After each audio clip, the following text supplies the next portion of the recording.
In the near future, a command is given to an artificial superintelligence: maximize the manufacturing of paperclips.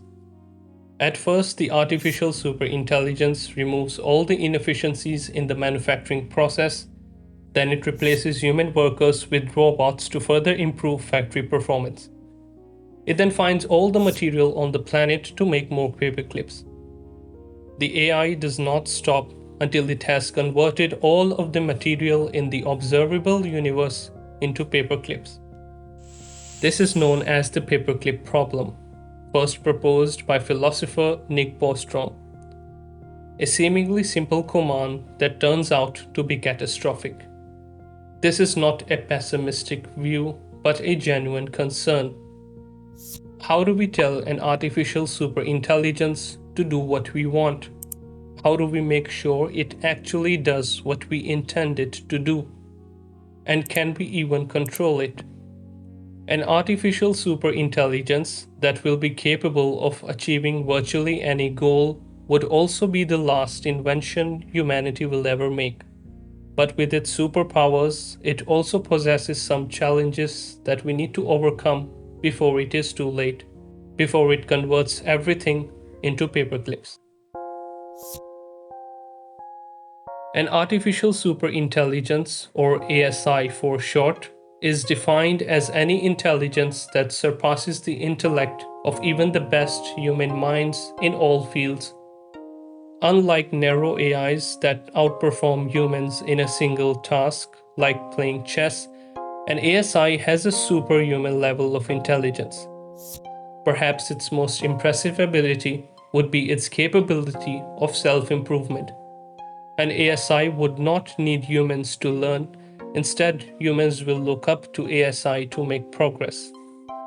Currently, we are nowhere near the level of an artificial general intelligence, or AGI, let alone an ASI. AGI refers to an AI that is equivalent with human intelligence. Experts believe that once AGI is achieved, it would continue to improve itself at a faster rate than humans until its intelligence surpasses everyone else's.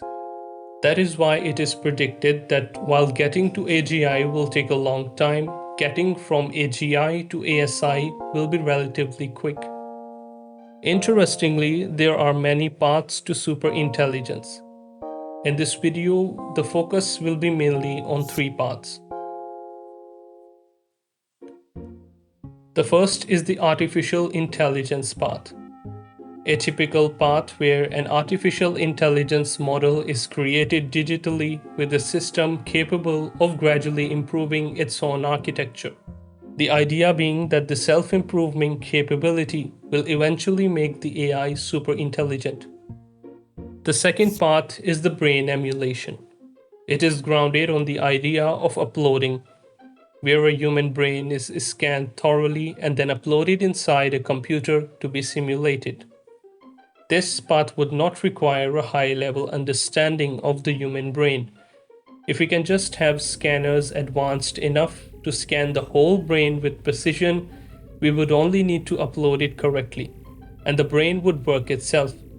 But we don't know if we can increase the speed of the digital neurons like this on their own if we don't understand the brain enough. That is where the third path comes in. A path where a human brain and computer are merged, becoming a cyborg.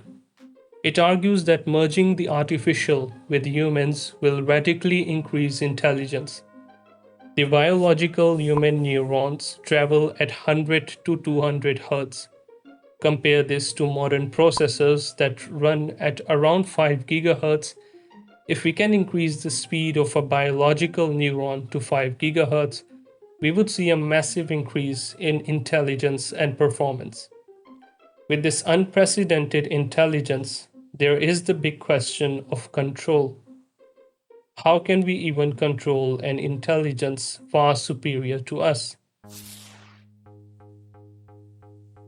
This problem essentially requires us to outthink the superintelligence, which in itself is a silly thing to say because how can we outsmart the superintelligence?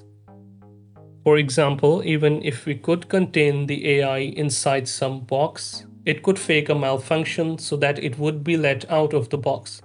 It could act friendly until it has achieved its goal. It can do anything to manipulate us into giving back its control and freedom. Which brings us to the second problem. If we cannot control the AI, the second best thing would be to ensure that it acts in line with human values. Superintelligence does not automatically mean that it would do the morally right thing and always act in the interest of humans. Even if we can program the AI to understand human values and intentions, how do we make sure that it actually stays that way?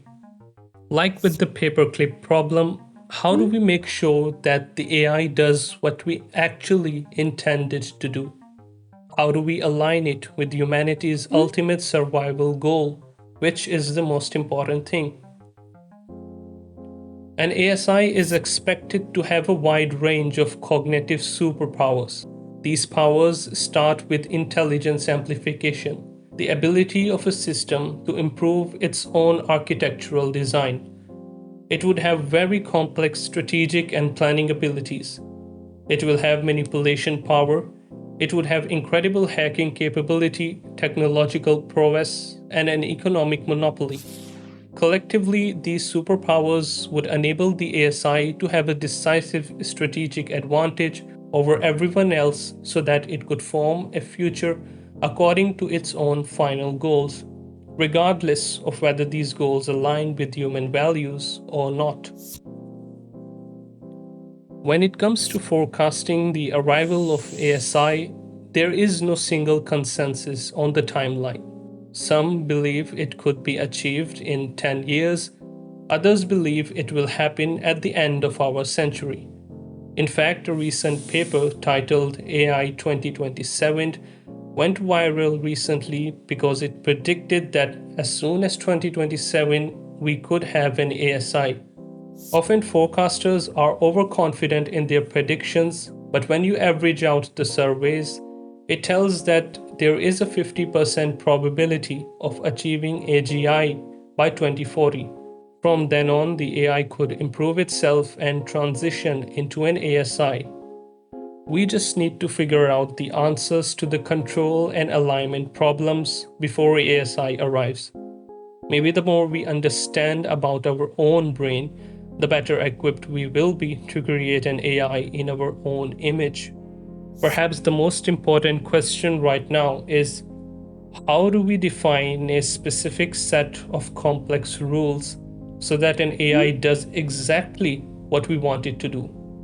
Will it understand the spirit of the law, or will it continue on making paperclips until there is nothing left but paperclips? What do you think are the answers to these questions? Like and subscribe before sharing your thoughts in the comments.